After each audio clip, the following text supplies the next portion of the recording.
Hello everyone, कैसे हैं आप सभी। आई होप अच्छे एंड स्वस्थ होंगे। तो आइए, आप सभी का स्वागत है हमारे अपने यूट्यूब चैनल लर्न विद प्रीत चौधरी में। आज की जो हमारी क्लास रहने वाली है, आज की क्लास में हमारा जो EORO का टेस्ट नंबर है, EORO का जो टेस्ट नंबर है वो 42 रहने वाला है। और आज का टेस्ट है आपके लिए काफ़ी इम्पोर्टेंट रहेगा, क्योंकि अगर आज के टेस्ट के टॉपिक की बात करें तो आज का टेस्ट का हमारा पहला टॉपिक है आर्थिक समीक्षा 2022-23। आर्थिक समीक्षा 2022-23 का एक मोस्ट इम्पोर्टेंट टॉपिक है वो रहेगा, वो कौन सा, आपके आर्थिक विकास के मुख्य सूचक। आर्थिक विकास के मुख्य सूचक, विकास के मुख्य सूचक। इसमें क्या रहेगा, इसमें आपकी प्रति व्यक्ति आय से क्वेश्चन होंगे काफ़ी इंपॉर्टेंट, और साथ में सकल घरेलू यानी आपकी GSDP होगा, आपका शुद्ध राज्य घरेलू उत्पाद होगा, क्षेत्रफल योगदान है वो किसका कितना है, आपके सेवा क्षेत्र में कितना है, आपके WPI। इस पे जो इम्पोर्टेंट क्वेश्चन बन सकते हैं वो आज की क्लास में हम डिस्कस करेंगे, और इस टॉपिक को हम अच्छे से कवर करके अच्छे से हमें याद भी करेंगे। साथ में अगर हमारे दूसरे टॉपिक राजस्थान जीके की बात करें तो राजस्थान जीके का अगर हमारा फर्स्ट टॉपिक देखें तो फर्स्ट टॉपिक हमारा है, आपके सिलेबस में दिया हुआ है प्रमुख नदियां व जिले। प्रमुख नदियां व जिले। तो आज के इस क्लास में हम इम्पोर्टेंट नदियों के क्वेश्चंस हैं वो सोल्व करेंगे और अच्छे से उनको कवर करेंगे।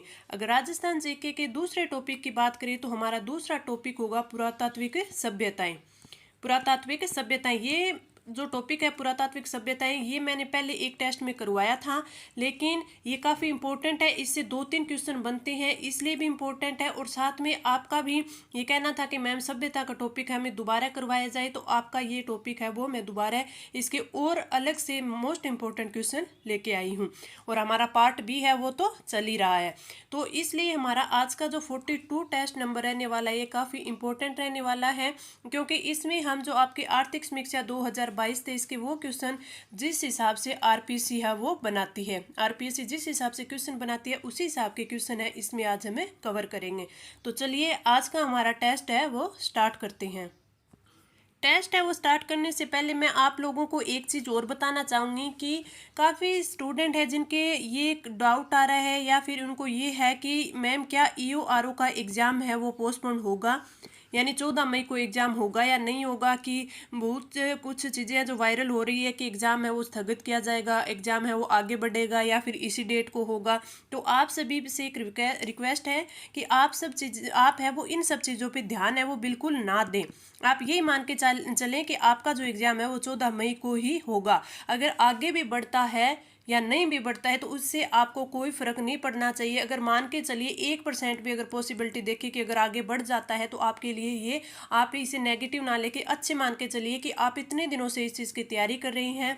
अगर ये एग्ज़ाम आगे बढ़ता है तो आपको थोड़ा और टाइम इसको और ज़्यादा बेहतर करने के लिए मिलेगा, लेकिन आप इस चीज़ों पर बिल्कुल मत जाइए कि आपका जो एग्ज़ाम है वो पोस्टपोन होगा। जब तक आपको कोई ऑफिशियल न्यूज़ है वो नहीं मिल जाती तब तक आप ये 14 तारीख को ही मान के चलिए कि 14 मई को ही हमारा एग्ज़ाम है वो होगा। इन सब बातों पर ध्यान मत दीजिए, क्योंकि अभी का जो आपका ये आपके 15 से 20 दिन है ये आपके लिए काफ़ी इंपॉर्टेंट है। इन्हीं दिनों में आप है वो और बेहतर तैयारी कर पाएंगे। क्यों कर पाएंगे, क्योंकि ये टाइम होता है, ये रिवीजन का टाइम होता है। तो इसमें जितने आपने जो तैयारी की है उसी को अगर धार देनी है तो यही टाइम आपके लिए। तो आप इन सब पचड़ों में ना पड़े कि आपका जो एग्ज़ाम है वो 14 मई को नहीं होगा, पोस्टपोन होगा। जो भी होगा, अगर आपके पास कोई ऑफिशियल न्यूज़ आती है तभी आप इस चीज़ पर ध्यान दें, अदरवाइज आप इस चीज़ को ध्यान में ना रखें और अपनी प्रिपरेशन है वो जारी रखें।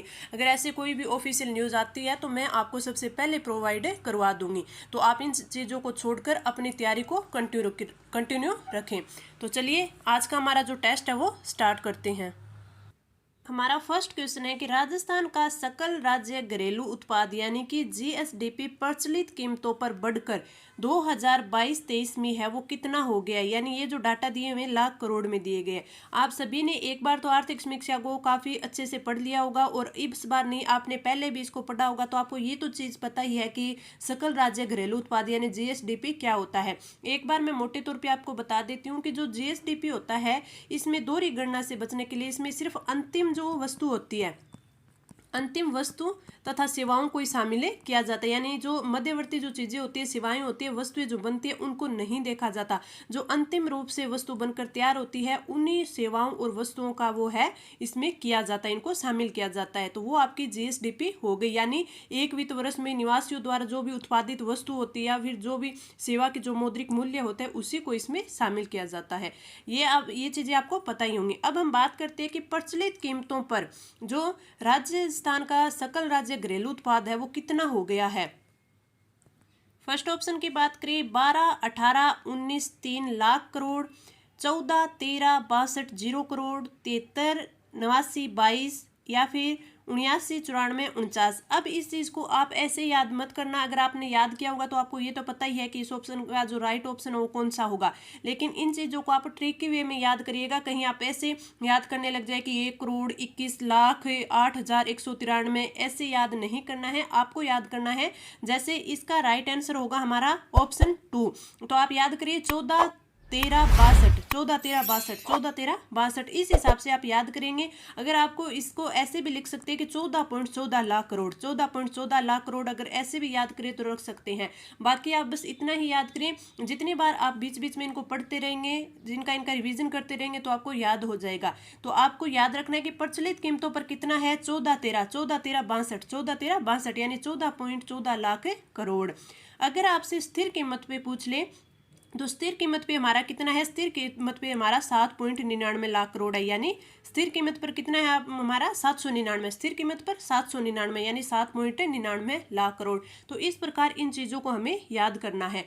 अब इनमें एक क्वेश्चन ये भी पूछा जाता है, जैसे ये तो हमें प्रचलित कीमतों पर ये है जो पूरा हमें दिया गया है कि इतना लाख करोड़ है, ठीक है। अगर आपसे वृद्धि दर पूछ ले, अगर आपसे वृद्धि दर पूछ ले कि प्रचलित कीमतों पर जीएसडीपी 2021-22 से 21-22 से कितनी वृद्धि दर से बढ़कर 22-23 में है, वो 14.14 लाख करोड़ हो गया है। तो अगर प्रचलित कीमतों पर आपकी वृद्धि दर पूछे तो आपकी है 16.04%। प्रचलित कीमतों पर है 16.04%।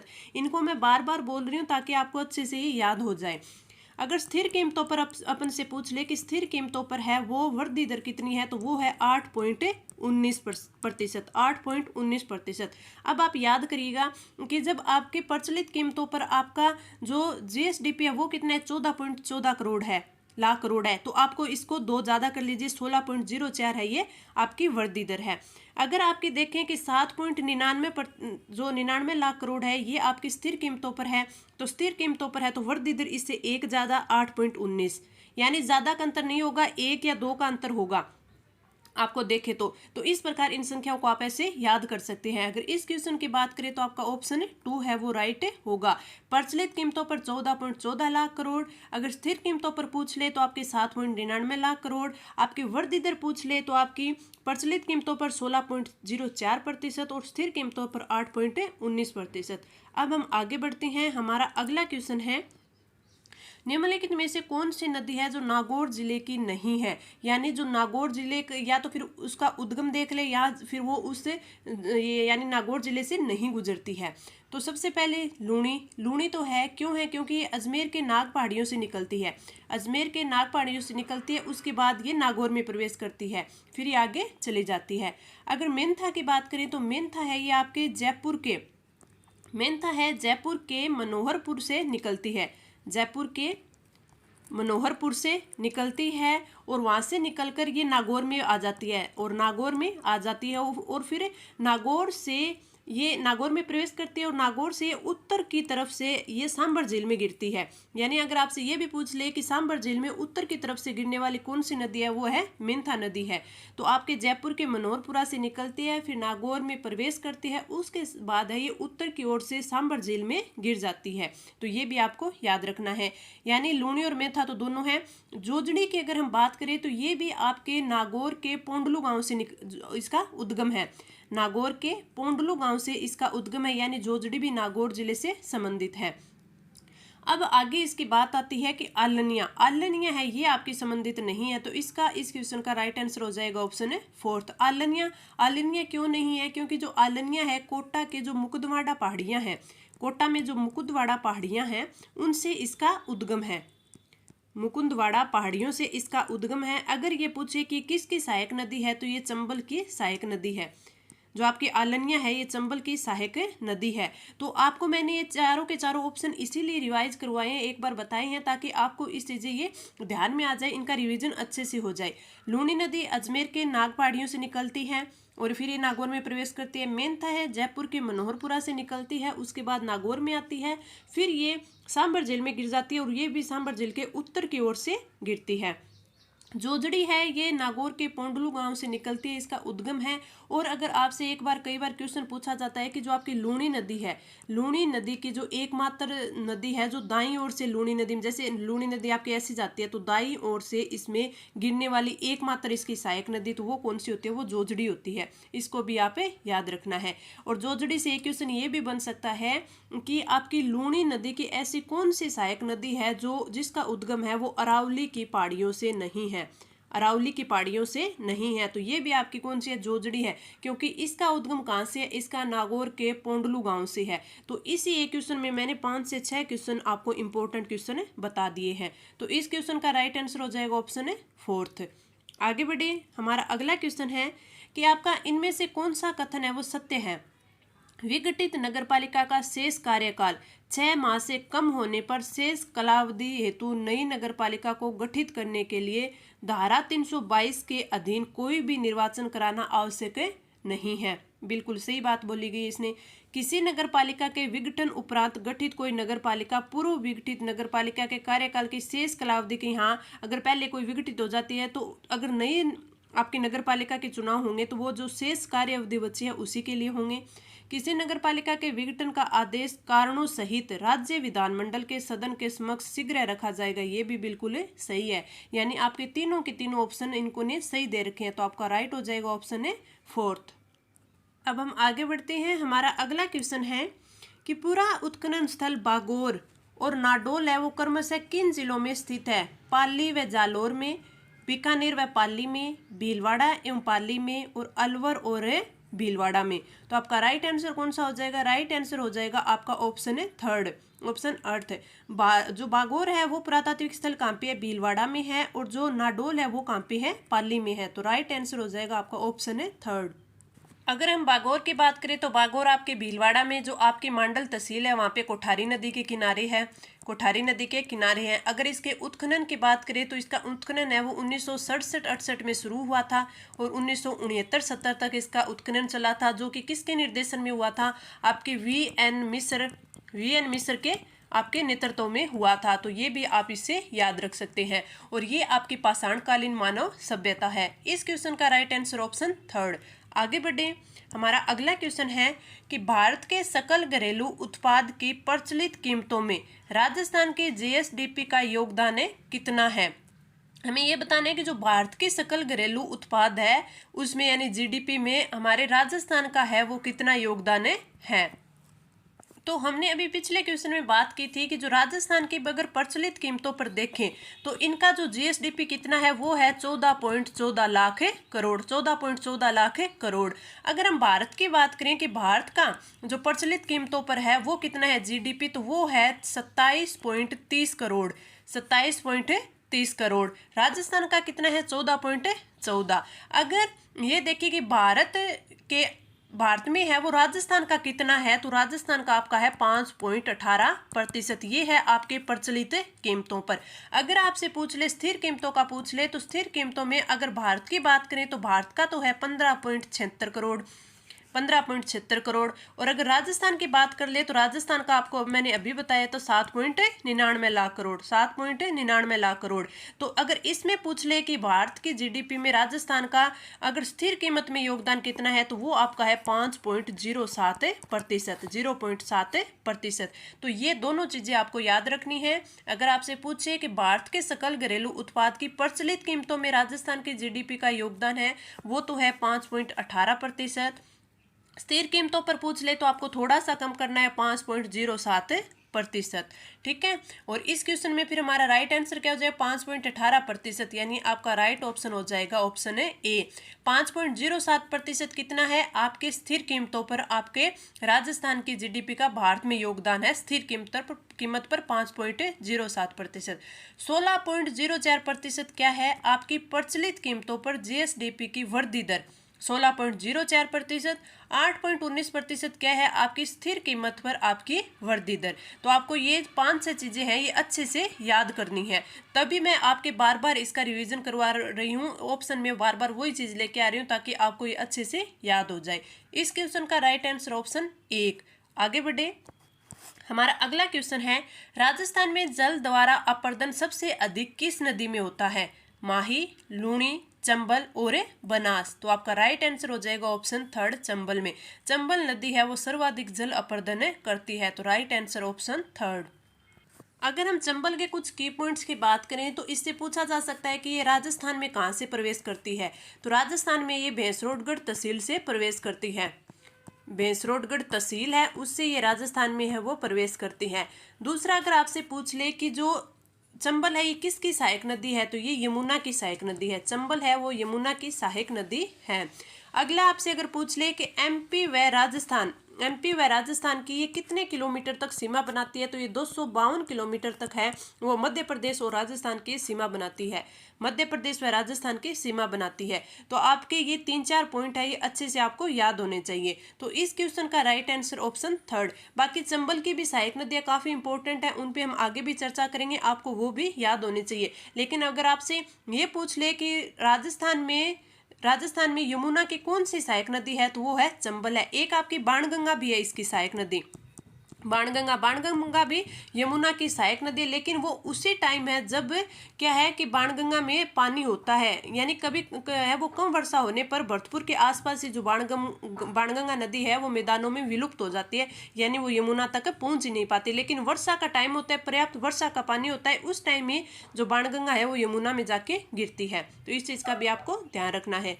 आगे बढ़े, हमारा अगला क्वेश्चन है कि नगरपालिका तथा एक या अधिक स्थानीय प्राधिकारियों के बीच विवाद का निपटारा राजस्थान नगरपालिका अधिनियम 2009 की किस धारा के अधीन किया जाएगा? धारा 320, 21, 23 और 24। तो आपका राइट आंसर हो जाएगा ऑप्शन 3। धारा 323 के तहत है वो इसका निपटारा किया जाएगा। तो आपको जो धारा 323 है इसमें 3 चीज़ों का ध्यान रखना है। इसमें ये दिया गया है कि जो नगरपालिका है या फिर एक या अधिक स्थानीय प्राधिकारियों के बीच अगर विवाद हो जाता है, तो अगर ये विवाद है वो किसी एक ही जिले में है, यानी किसी एक ही जिले यानी उसी जिले की तो आपकी नगरपालिका है और इसी जिले की कोई पंचायत है, उसी जिले की कोई पंचायत है, अगर ये विवाद उनमें है तो इसका निपटारा है या फिर इसका संज्ञान है वो कौन करेगा? वो कलेक्टर करेगा, उसी जिले का कलेक्टर करेगा। और जो ये कलेक्टर है वो इस विवाद का विनिश्चय करेंगे और इनका जो आदेश होगा वो ही अंतिम होगा। अगर ये जो विवाद होगा ये और किसी मामलों में होगा तो वो उसका कौन करेगा निपटारा? संभागीय आयुक्त करेंगे, संभागीय आयुक्त करेंगे। आयुक्त द्वारा इनका संज्ञान लिया जाएगा, इसका विनिश्चय किया जाएगा और जो संभागीय आयुक्त होगा उनका ही जो आदेश होगा वो अंतिम होगा। और इसमें तीसरी चीज आपको ये ध्यान रखनी है कि इस धारा के तहत यानी आपकी धारा 323 है, 323 के तहत अगर कोई भी विवाद हो जाता है तो उस विवाद के संबंध में है वो सिविल न्यायालय में नहीं जाया जाता। सिविल न्यायालय के द्वारा कोई भी वाद है वो ग्रहण है वो नहीं किया जाएगा। तो ये 3 चीजें आपको 323 में ध्यान रखनी है। इस क्वेश्चन का राइट आंसर आपका ऑप्शन 3 हो जाएगा। आगे बढ़े, हमारा अगला क्वेश्चन है कि बालाथल राजस्थान के ऐतिहासिक स्थलों में से एक है जो कि स्थित है। बालाथल कहाँ स्थित है? सीकर, उदयपुर, भीलवाड़ा और आपके हनुमानगढ़। तो इसका राइट आंसर हो जाएगा ऑप्शन 2 उदयपुर। उदयपुर के वल्लभनगर तहसील है वहाँ स्थित है आपकी कौन सी? बालाथल सभ्यता। अगर बालाथल सभ्यता में आपको की पॉइंट कौन कौन से ध्यान रखने हैं कि इसकी जो खोज है वो किसने की थी? इसकी खोज 1962-63 में 62-63 में है आपके डॉक्टर वी.एन. मिश्र ने की थी, वी.एन. मिश्र ने की थी। और उत्खनन भी इनके निर्देशन में हुआ था, वो हुआ था 1993 में इनके निर्देशन में हुआ था। और आपके इसकी खोज है 1962-63 में वी.एन. मिश्र ने की थी। वल्लभनगर उदयपुर में स्थित है। अगर इसके बारे में और देखें तो इसमें एक विशाल भवन विशाल भवन भी मिला है जिसमें 11 कमरे मिले हैं, 11 कमरों का एक विशाल भवन है वो मिला है। अगर आपसे पूछा जाए कि बालाथल है वो किस प्रकार की सभ्यता है, तो ये ताम्र पाषाणकालीन सभ्यता है। और इसके बारे में अगर और कुछ पूछा जाए तो आप बता सकते हैं कि तांबे के बने आभूषण भी यहाँ से प्राप्त हुए हैं। इसमें जो इम्पोर्टेंट और है वो ये है कि यहाँ के जो निवासी थे वो क्या काम करते थे। तो यहाँ के जो निवासियों के काम अगर आपसे पूछ ले तो जैसे कृषि करना हो गया, शिकार करना हो गया, पशुपालन करना हो गया, ये इनके आजीविका के साधन थे। अगर आपसे पूछे कि बालाथल जो सभ्यता है वहाँ के जो लोग थे वो किस किस फसलों से परिचित थे, तो वो गेहूं हो गई, गेहूं मूंग सरसों, तो इन चीजों से ये लोग है वो परिचित थे। पालतू पशुओं में बात करें तो गाय व बैल है, इनके पालतू पशु होते थे। और इसमें एक चीज ये भी ध्यान रखें कि इसके दो और सभ्यताएं उनसे किसी चीज में तुलना की गई है, वो किस प्रकार की गई है। इनमें एक तो इन्होंने बताया है कि यहाँ पे है वो बेल व कुत्ते की मरण मूर्तियां मिली है, यानी मिट्टी की जो मूर्तियां वो मिली है। और वो एक कहाँ से मिली है, जो आहड़ सभ्यता है, आहड़ सभ्यता है। वहाँ एक आपकी मरमी गांव जो चित्तौड़गढ़ में पड़ता है, मरमी गांव, तो वहां से भी ऐसे ही आपके बैल व कुत्ते की मरण मूर्तियां मिली हैं। दूसरा इसमें यह बोला गया है कि यहाँ से एक वस्त्र का टुकड़ा मिला है, और ऐसा ही वस्त्र का टुकड़ा है वो विराट के अलावा भी कहाँ से मिला है, बस यहीं से मिला है, आपके बालाथल से मिला है। तो वस्त्र का जो इसमें बुनना ये भी यहाँ के निवासियों में एक कला थी। तो विराट के अलावा बुने हुए वस्त्र के अवशेष अगर आपसे पूछ ले तो वो कहाँ से मिले, बालाथल से मिले। तो आपको इन दोनों चीजों का भी ध्यान रखना है। तो इस क्वेश्चन का राइट आंसर हो जाएगा ऑप्शन 2। आगे बढ़े, हमारा अगला क्वेश्चन है वो है प्रचलित कीमतों पर सकल राज्य मूल्यवर्धन 2022-23 को सुमेलित कीजिए। यानी इस साइड है वो क्षेत्र दे रखे हैं और इस साइड है इनके जो प्रतिशत दे रखे हैं कि इनका योगदान कितना है। हमें इनका जो है आप हमको सुमेलित करना है, यानी इनका मिलान करना है कि कौन सा है वो सही दे रखा है, और फिर नीचे जो कूट दिया हुआ होता है उसको करना होता है। अगर आप थोड़ा सा ध्यान रखें कि प्रचलित कीमतों पर सकल राज्य मूल्यवर्धन क्या होता है, ग्रोस स्टेट वैल्यू एडेड, यानी आपकी GSVA। ये अगर देखें तो ये इससे क्या होता है, इसका उपयोग किया जाता है अपने क्षेत्रवार उत्पादन देखने के लिए, क्षेत्रवार उत्पादन या उसकी जो वृद्धि है वो देखने के लिए, वृद्धि दर देखने के लिए है, उत्पादन या फिर वृद्धि दर देखने के लिए इसका यूज किया जाता है, वृद्धि दर देखने के लिए। तो वो क्या होता है, सकल राज्य मूल्यवर्धन संवर्धन। तो ये आपका मूल्य संवर्धन होता है GSVA। तो इसमें अगर हम देखें कि आपके कृषि क्षेत्र है तो कृषि क्षेत्र का कितना योगदान रहा है, तो कृषि क्षेत्र का योगदान रहा है 28.95%। उद्योग क्षेत्र की बात करें तो उद्योग क्षेत्र का आपका रहा है 27.31%। और सेवा क्षेत्र की देखें तो सेवा क्षेत्र का आपका योगदान रहा है आपका 43.74%। तो आपको ये याद रखना है, आपका कृषि का रहा है 28, कृषि का कितना रहा है 28.95, तो आपको 29 मानिए, 29। आपके उद्योग की बात करें तो 27, और आपके इसकी बात करें अगर सेवा क्षेत्र की बात करें तो 43। अगर आप पॉइंटों में भी आगे याद रख सकते हैं तो आप जरूर रखिए, क्योंकि इनसे क्वेश्चन है वो काफ़ी बार पूछा जाता है। अगर आपसे सीधा पूछ ले कि प्रचलित कीमतों पर आपके सकल राज्य मूल्य संवर्धन 2022-23 है, इसमें वृद्धि कितनी हुई है, अगर सीधा वृद्धि आपसे पूछ ले तो आपकी वृद्धि है वो हुई है 15.57% वृद्धि हुई है। क्षेत्रवार योगदान पूछे तो आपको ये बताना है कि कृषि क्षेत्र में 28.95, उद्योग क्षेत्र में 27.31, सेवा क्षेत्र में 43.74। सीधी वृद्धि पूछ ले तो आपको बतानी है 15.57 की वृद्धि हुई है, ये प्रचलित कीमतों पर।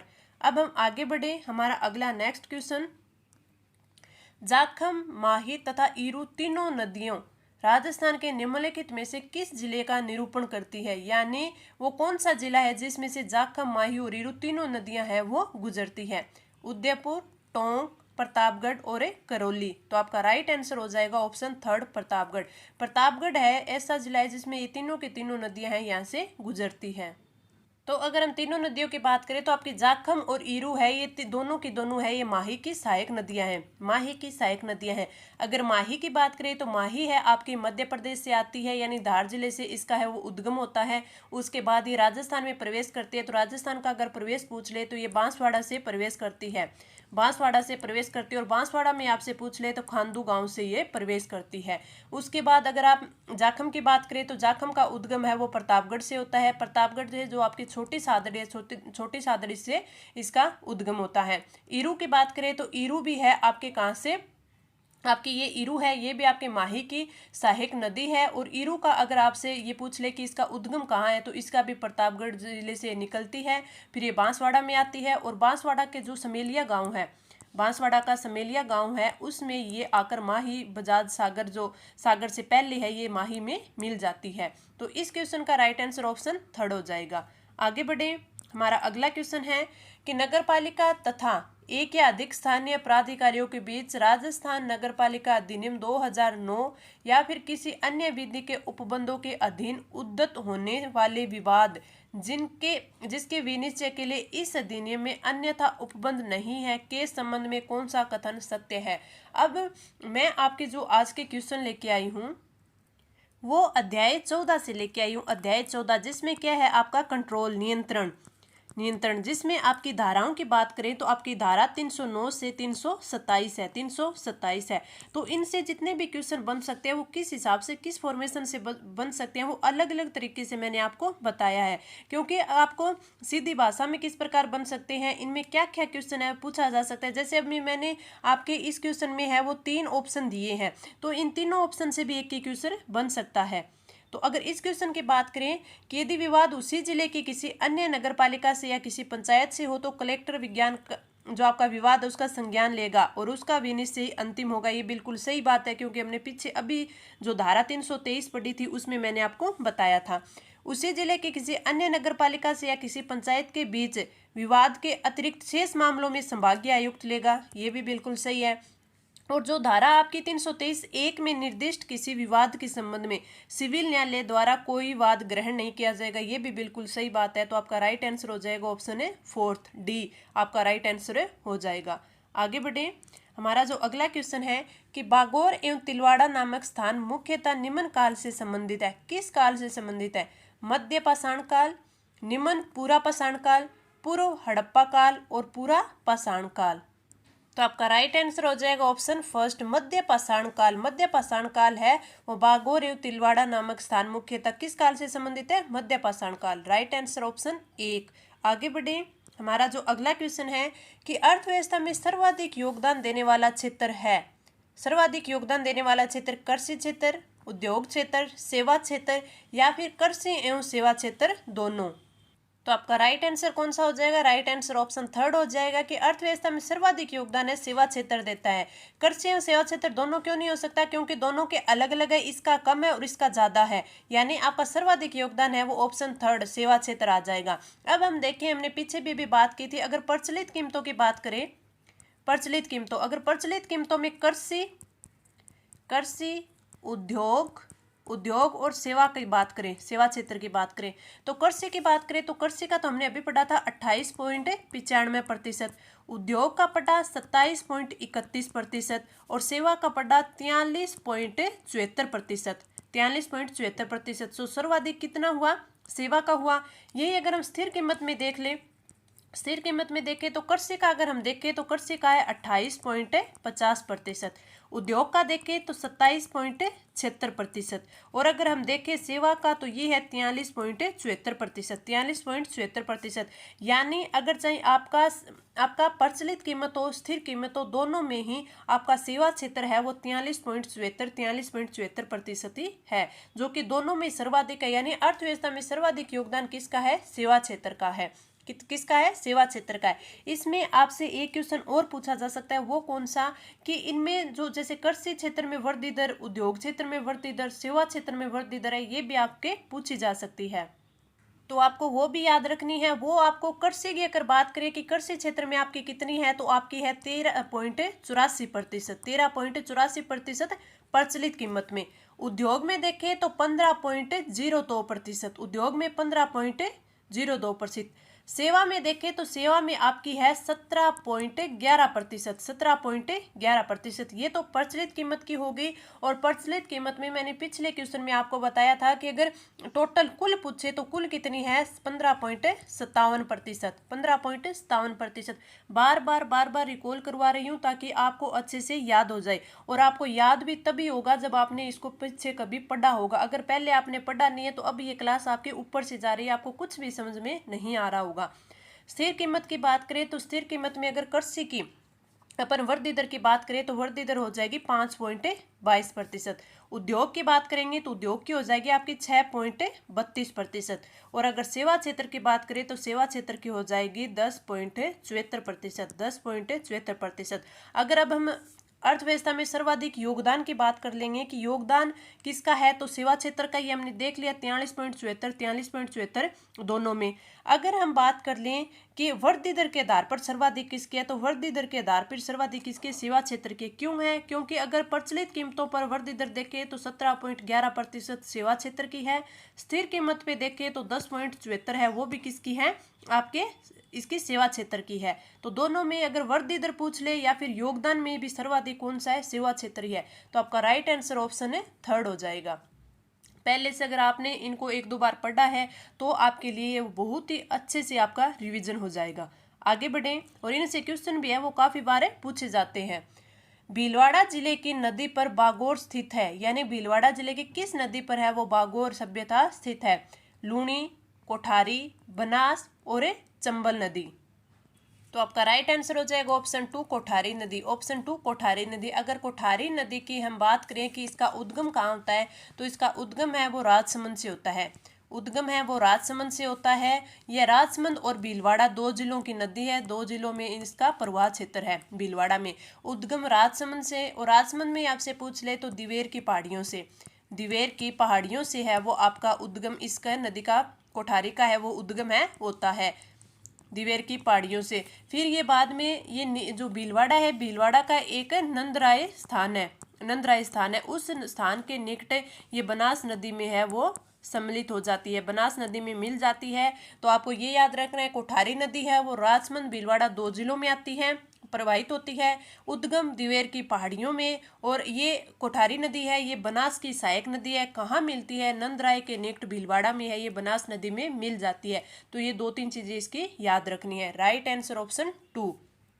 आगे बढ़े, हमारा अगला क्वेश्चन है, किसी नगर पालिका एवं किसी नगर विकास न्यास, नगर विकास प्राधिकरण, आवासन बोर्ड या किसी अन्य कानूनी बोर्ड के बीच क्षेत्रीय या कृत्यकरण संबंधित अधिकारिता से संबंधित समस्त विवादों पर यदि सौहार्दपूर्ण ढंग से हल न हो तो धारा 324 के अधीन किसका विनिश्चय अंतिम होगा?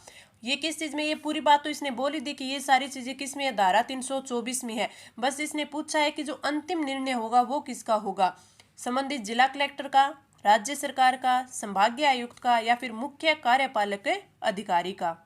तो आपका राइट आंसर हो जाएगा ऑप्शन 2 राज्य सरकार। राज्य सरकार को है वो सारे विवादों का जो निपटारा है वो फिर राज्य सरकार करेगी। इसका राज्य सरकार का ही जो निर्णय होगा वो अंतिम होगा। Right answer option 2। आगे बढ़े, हमारा अगला क्वेश्चन है, अनाज रखने के बड़े मृद भांड जिन्हें गोरे या बंकोट कहा जाता था किस प्राचीन सभ्यता से प्राप्त हुए? ओझियाना, कालीबंगा, जोधपुरा और आहड़।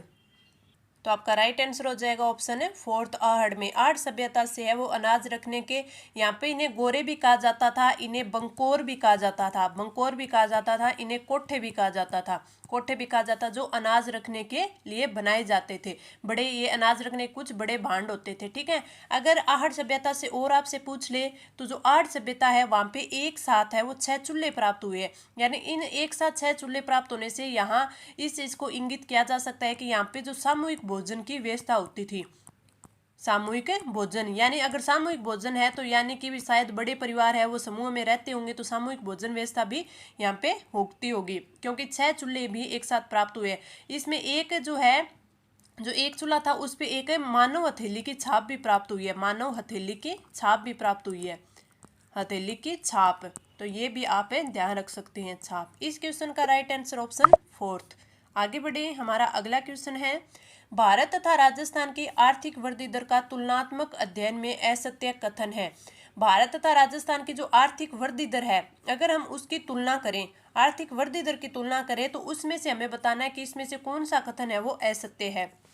मैंने आपको पहले बताया था कि जो राजस्थान की जो जीएसडीपी है उसमें अगर प्रचलित कीमतों पर वृद्धि दर पूछे तो 16.04% है, स्थिर कीमत पे पूछे तो 8.19% है। अब अगर हम भारत की बात करें कि भारत की जो जीडीपी है, भारत की जीडीपी में जब प्रचलित कीमतों पर अगर वृद्धि दर पूछे जाए तो कितनी है, 15.4% है। स्थिर कीमत की बात करें तो 7% है, स्थिर कीमत पर 7% है। अब इन्होंने तुलनात्मक अध्ययन किया है, तो जिसमें राजस्थान की जो आर्थिक वृद्धि दर है वो अखिल भारतीय वृद्धि दर से कम है, राजस्थान की कम है। तो इसमें देखिए राजस्थान की प्रचलित कीमतों पर कितनी है, 16.04% है, और इसकी कितनी है, 15.04% है भारत की प्रचलित कीमतों पर। तो यानी राजस्थान की वो ज़्यादा है। अगर इसके पूछे हमें, देखें हम स्थिर कीमत पे, तो राजस्थान की तो स्थिर कीमत पर 8.19% है और भारत की कितनी है, 7% है, फिर भी राजस्थान की कम ज़्यादा है। यानी दोनों ही चीज़ों पे, प्रचलित कीमत पे देख ले या फिर देख ले स्थिर कीमत पर, दोनों पर ही राजस्थान की ज़्यादा है। यानी ये फर्स्ट है, ये हमारा गलत हो गया। तो आपका राइट आंसर ऑप्शन ए आ जाएगा कि असत्य कथन है वो फर्स्ट ही दे रखा है, क्योंकि अगर किसी के हिसाब से देख ले, प्रचलित कीमत में देख ले या स्थिर कीमत में देख ले, राजस्थान की जो जीएसडीपी है वो अधिक है भारत से। तो आपका राइट आंसर हो जाएगा ऑप्शन है फर्स्ट। इसमें देखें निचला, राजस्थान की प्रचलित कीमतों पर आर्थिक वृद्धि दर 16.04 है, बिल्कुल सही है। राजस्थान की आर्थिक वृद्धि दर स्थिर कीमत पर 8.19% है, ये भी बिल्कुल सही है। सभी असत्य नहीं है, तो आपका राइट आंसर हो जाएगा ऑप्शन है फर्स्ट। आगे बढ़े, हमारा अगला क्वेश्चन है, राजस्थान के अंतः प्रभावी अपवाह तंत्र में कौन सी नदी सुमेलित नहीं है? पश्चिमी बनास नदी, रूपारेल नदी, साबी नदी और काकनी नदी। तो अंतः प्रभावी क्षेत्र यानी जो राजस्थान के अंदर ही जिसका अपवाह क्षेत्र होता है, यानी वो यहीं से उद्गम होगा राजस्थान से और राजस्थान में ही वो विलुप्त हो जाएगी, तो वो होती है अंतः प्रवाह नदी। तो रूपारेल, साबी, कांकणी और पश्चिमी बनास। तो आपका राइट आंसर हो जाएगा ऑप्शन है फर्स्ट, पश्चिमी बनास। पश्चिमी बनास है वो अंतः प्रभावी नदी नहीं है।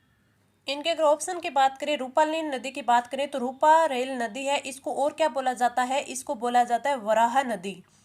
वराह नदी भी इसको बोला जाता है। इसके साथ इसको लसावरी नदी भी बोला जाता है, लसावरी नदी भी बोला जाता है। अगर हम पश्चिमी बनास नदी की बात करें तो पश्चिमी बनास नदी है, इसका उद्गम है वो सिरोही से होता है, सिरोही से होता है। और सिरोही के दक्षिण में जो नया सानवरा गांव है ना, नया सानवरा गांव, वहाँ से इसका उद्गम होता है। नया सानवरा गांव, सानवरा गांव है, वहाँ से उसका उद्गम होता है। अगर इसकी बात करें कि ये जो अंतःप्रवाही नदी क्यों नहीं है, क्योंकि ये जो गुजरात का लिटिल रन है, लिटिल रन है, वहाँ पे जाके ये विलुप्त हो जाती है, यानी ये राजस्थान से बाहर जाके विलुप्त होती है, यानी ये अंतः प्रवाही नदी नहीं है। एक कई बार क्वेश्चन पूछा जाता है कि जो गुजरात का डिसा शहर है वो किस नदी के किनारे है, तो वो इसी पश्चिमी बनास नदी के किनारे है। इसकी सहायक नदियों की बात करें तो इसमें सूकली आ जाती है, सूकली है इसकी सहायक नदी है, सिप्पू है, खारी है और इसके साथ साथ ही इसकी कुकड़ी भी आ जाती है, और एक इसमें हंगरी आ जाती है, हंगरी, ये इसकी सहायक नदी है। इन चीज़ों में आपको याद रखने वाली क्या चीज़ है कि हम सूकली पढ़ा है, अगर हम थोड़ा सा ध्यान दें कि अगर सूकड़ी पढ़ लें, सूकड़ी, तो इस चीज़ में है वो आप ध्यान रखिए, सूकली है जो कि सिरोही से निकलती है, वो पश्चिम बनास की नदी है। सूकड़ी है वो आपकी कहाँ से निकलती है, पाली से निकलती है, जो कि आपकी किसकी सहायक नदी है, आपकी लूणी नदी की सहायक नदी है। तो ये भी आपको ध्यान रखना है। इस क्वेश्चन का राइट आंसर हो जाएगा ऑप्शन फर्स्ट। मैं आपको जो भी इंपॉर्टेंट फैक्ट्स होते हैं, तथ्य होते हैं, वही बताती हूँ, अदरवाइज और कोई ना तो आपको ये बोलती हूँ कभी ये करें, क्योंकि मैं बस यही देखती हूँ आपका जितना भी टाइम है वो सिर्फ आपके रिवीजन में चला जाए। आगे बढ़े, हमारा अगला क्वेश्चन है, निम्न में से कौन सा कथन सत्य है? धारा 325 के तहत राज्य सरकार किसी भी समय राजपत्र में अधिसूचना द्वारा किसी भी नगरपालिका द्वारा बनाए गए किसी भी नियम या उपविधि को पूर्णतः या फिर कुछ उसका अंश यानी उसका कुछ भाग है वो निरसित कर सकती है या फिर उसको उपांतरित यानी उसको बदल सकेगी। ये धारा 325 में दिया हुआ है।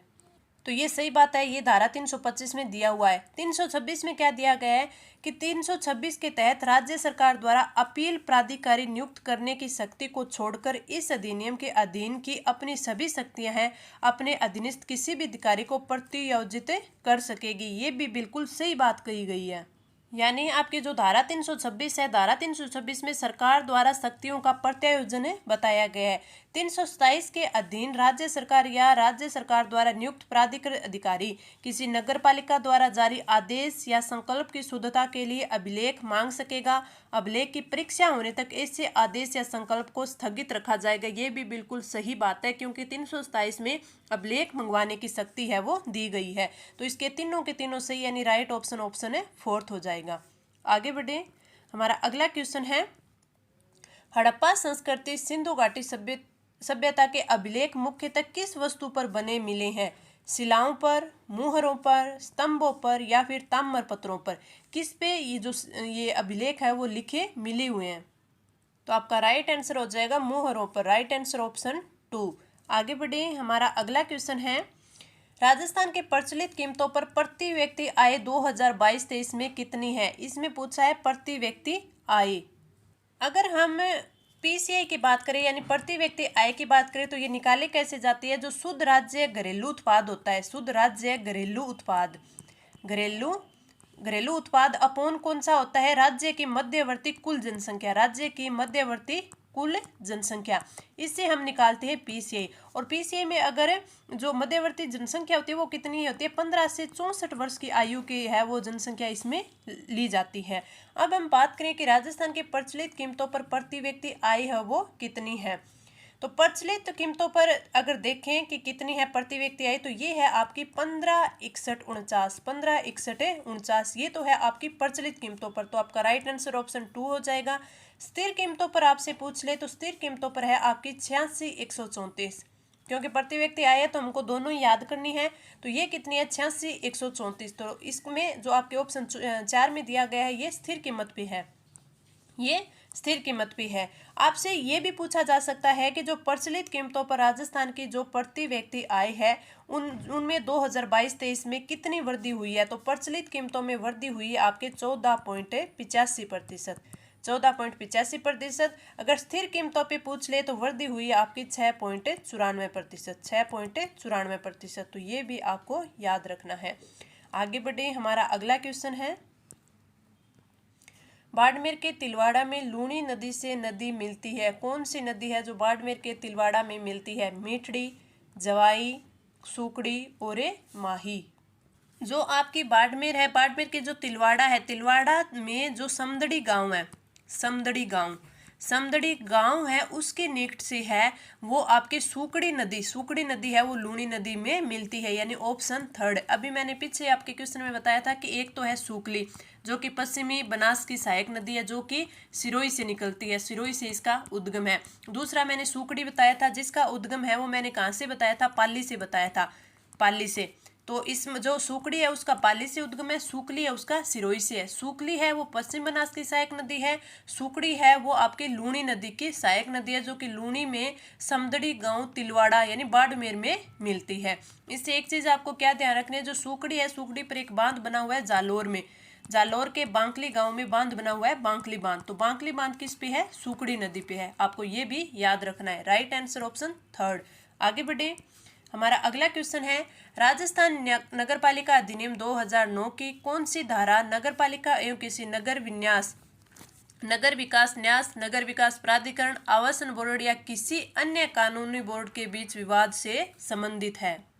तो ये हमने अभी पीछे ही बात की थी। तो आपका राइट आंसर कौन सा हो जाएगा? राइट आंसर ऑप्शन 4, धारा 324। तो धारा 324 है इसमें दिया गया है कि ये सब जो बोर्ड के विवाद होंगे तो ये सब किसके अंतर्गत आएंगे? राज्य सरकार इसको देखेगी, राज्य सरकार देखेगी, इसका ही जो निर्णय होगा वो अंतिम होगा। Right answer option 4।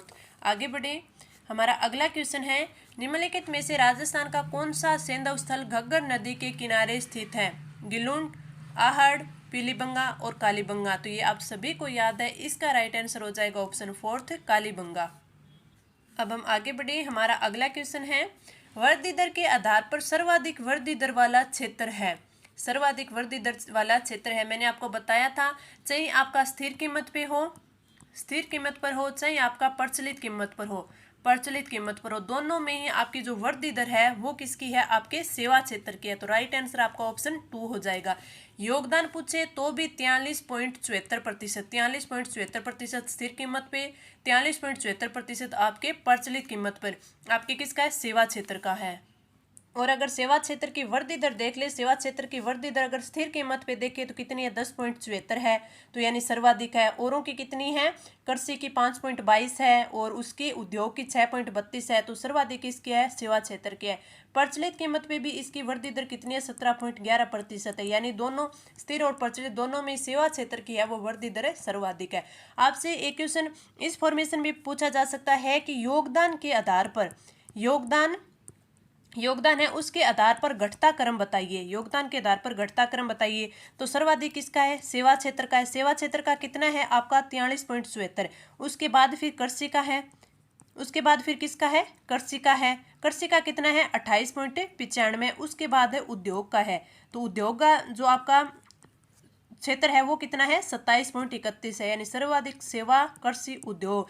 अगर आपसे ये पूछ ले कि वृद्धि दर के आधार पर घटता हुआ क्रम, तो वृद्धि दर के आधार पे ये थोड़ा सा चेंज हो जाएगा। वो क्या हो जाएगा, सर्वाधिक वृद्धि दर सेवा की है, कितनी है, एक में तो है आपके 17.11% प्रचलित में, और स्थिर में कितने 10.74, तो सर्वाधिक कितनी है, इसी की है। अगर हम उद्योग की बात करें तो जो उद्योग की वृद्धि दर है वो अधिक है, 6.32, तो उद्योग आ जाएगा 6.32। फिर बाद में बात करें, अगर प्रचलित कीमत में बात करें, इसमें तो 6.32 हो गया, स्थिर में प्रचलित की बात करें तो कितना हो गया, ये हो गया आपका 15.02%। और फिर उसके बाद कृषि आपका आ ही जाएगा, क्योंकि कृषि की अगर प्रचलित की बात करें तो 13% है, और इसमें अगर स्थिर की बात करें तो स्थिर में 5.22 है, यानी तीनों में ही इसमें कम है। तो आपका राइट आंसर हो जाएगा ऑप्शन 2, क्योंकि आपके ये क्रम भी आपसे पूछ लिया जाता है, तो आपको इसको भी ध्यान रखना है। आगे बढ़े, हमारा अगला क्वेश्चन है, खारी नदी का उद्गम राजस्थान जिले के उत्तर में स्थित है, गांव की पहाड़ियों से होता है। यानी खारी नदी का उद्गम राजसमंद जिले की उत्तर में स्थित कौन सी पहाड़ियों से होता है, अरना, बागोता, बासाणी और बिजराल। तो आपका राइट आंसर ऑप्शन 4। आगे बढ़े, अगला क्वेश्चन, राजस्थान नगरपालिका अधिनियम 209 की कौन सी धारा सरकार की नगरपालिकाओं की उपविधियों तथा नियमों को रद्द या संशोधित यानी उपांतरित करने की शक्ति से संबंधित है। धारा 320, धारा 325, धारा 323 और धारा 324। तो आपका राइट आंसर ऑप्शन 3 धारा 323। सॉरी, आपकी धारा 323 ने धारा 325 में दिया हुआ है, धारा 325 में दिया हुआ है, इसमें नहीं दिया हुआ, 325 में है ये दिया हुआ है।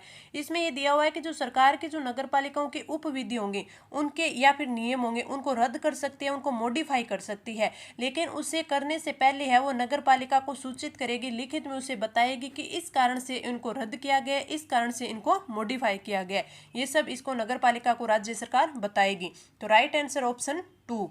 आगे बढ़े, हमारा अगला क्वेश्चन है, आहड़ का उत्खनन कार्य किसके नेतृत्व में निष्पादित हुआ, HD सांकलिया, VN मिश्र, VS वाकणकर और BB लाल। तो आपका राइट आंसर हो जाएगा option A, HD Sankalia, HD Sankalia के निर्देशन में हुआ था, राइट आंसर ऑप्शन ए। आगे बढ़े, हमारा अगला क्वेश्चन है, भारत तथा राजस्थान के 2022-23 की प्रति व्यक्ति आय का तुलनात्मक अध्ययन के लिए असत्य कथन है।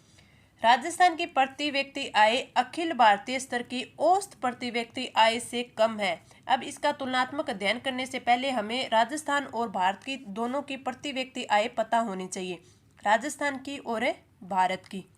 पहले बात करें कि हम राजस्थान की इनकी प्रचलित कीमतों पर है इनकी भारत तथा राजस्थान की प्रति व्यक्ति आय कितनी है।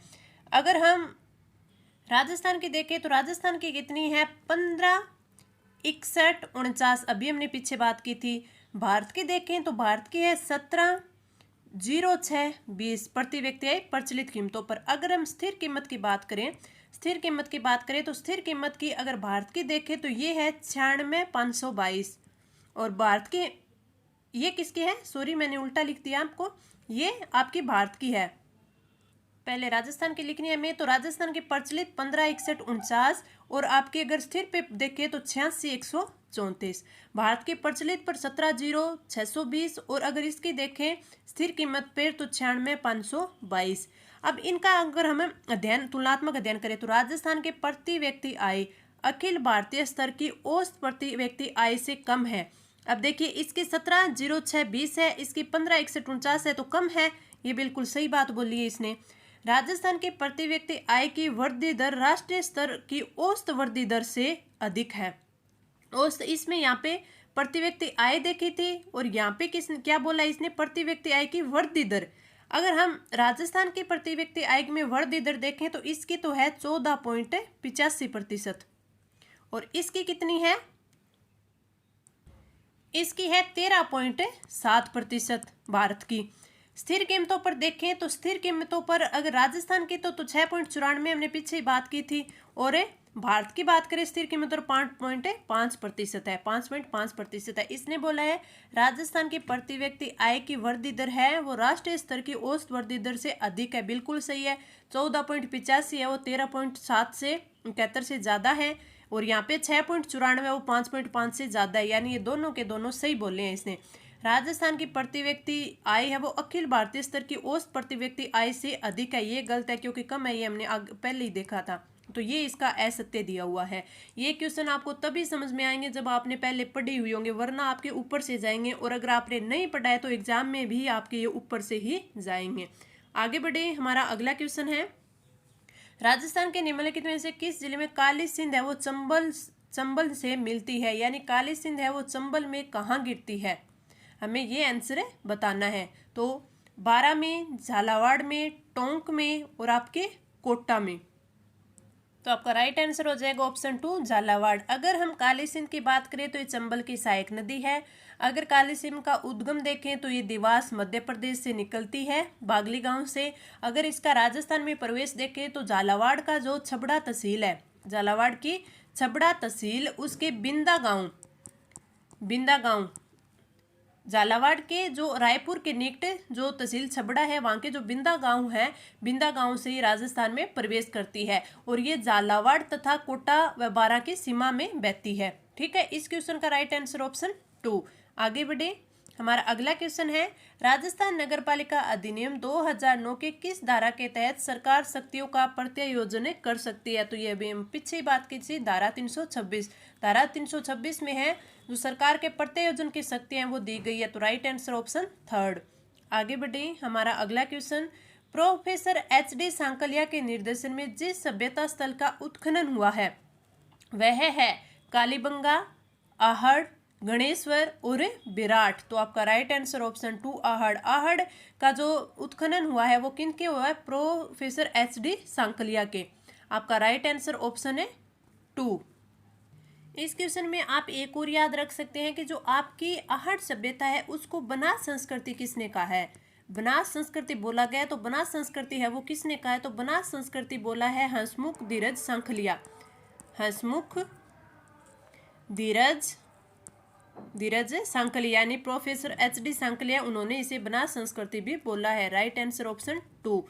आगे बढ़े, हमारा अगला क्वेश्चन है सकल स्थायी पूंजी निर्माण में सर्वाधिक हिस्सेदारी किस क्षेत्र की है। ये एग्जाम में पूछा जाता है, जिसमें आपसे पूछ लिया जाता है कि जो सर्वाधिक हिस्सेदारी है या फिर हिस्सेदारी का है वो बढ़ता क्रम घटता क्रम है, ये बताइए। आवासीय भवन, लोक प्रशासन, निर्माण क्षेत्र और इनमें से कोई नहीं। तो जो सर्वाधिक हिस्सेदारी है वो है निर्माण क्षेत्र की। तो राइट आंसर हो जाएगा ऑप्शन 3। अगर आपसे इसका क्रम पूछ लिया जाए वो होगा, सबसे पहला होगा आपका निर्माण क्षेत्र जो कि इम्पोर्टेंट है, दूसरे आपका होगा आवासीय भवन और तीसरी हिस्सेदारी होगी आपके लोक प्रशासन की।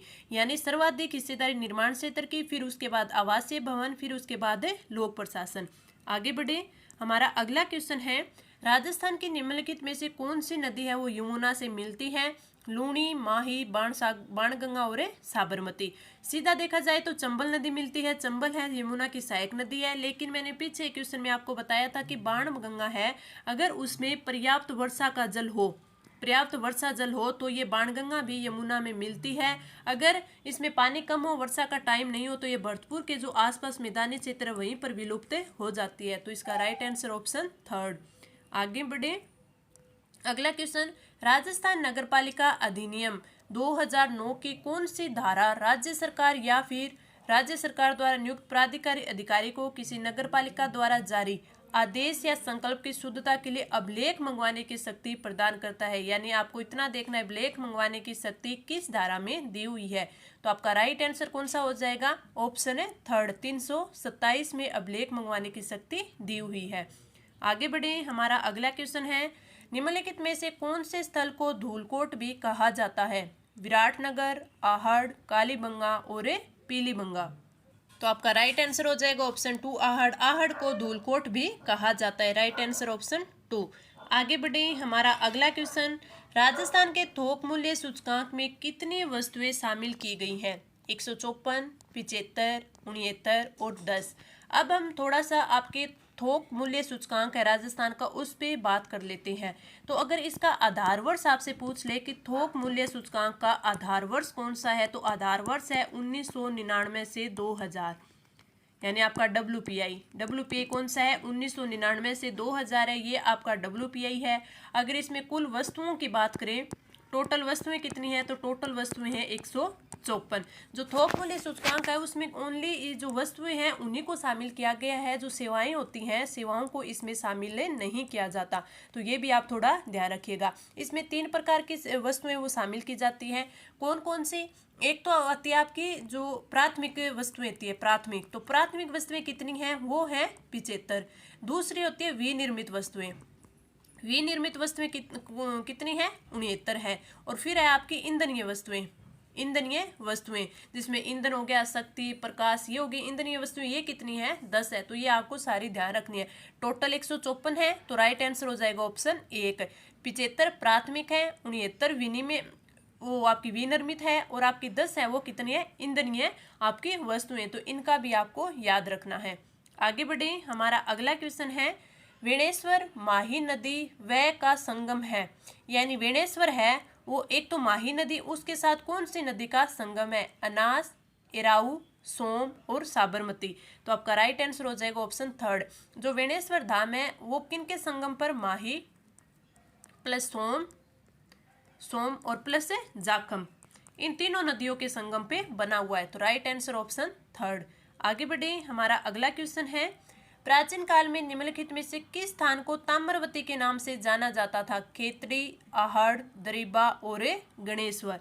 तो आपका राइट आंसर होगा ऑप्शन 2 आहड़। अब आप दो चीजों में कंफ्यूज होते हैं। जो आपकी आहड़ है, आहड़ को आगाटपुर भी बोला जाता है, और इसे ही ताम्रवती नगरी भी बोला जाता है। आप कंफ्यूज किस चीज में होते हैं? आपकी ताम्रवती नगरी किसे बोला जाता है, या फिर ताम्रयुगीन सभ्यताओं की